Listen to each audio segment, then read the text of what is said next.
Guys আজকে যখন আমি একটা ভূতুরের বাড়িতে গেছিলাম তখন আমি হাঁটতে হাঁটতে এইটা দেখি। ভূতুরের বাড়িতে হাঁটছিলাম, তারপর আমি তখন আমি সামনে দেখি এইটা।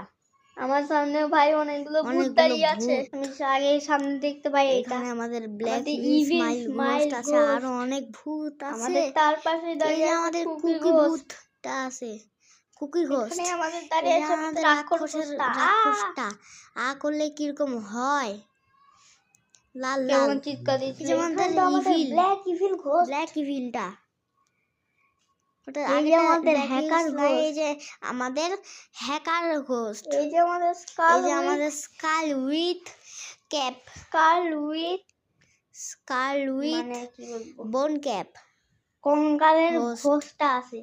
তা সেটা আবার হাড্ডি কি যেন বলছে, এটা আবার হাড্ডি বলছে যে মাথায় হাড্ডির গ্লাস পরে আছে, খেতে চায়। তারপর আমাদের এই যে আমাদের চোখ থেকে আগুন বেরোনো ঘোস্ট ফায়ার আই, আমাদের সবথেকে ভয়ঙ্কর রেড আই ঘোস্ট। আমাদের এখন এই যে আমাদের সবথেকে ভয়ঙ্কর জেব্রা কিলারের ভাই মনে হচ্ছে, ভূতটার নাম জানি না, সবথেকে ভয়ঙ্কর ভাই মনে হচ্ছে। আরে হাত দিয়ে মারবে, আরে গাইস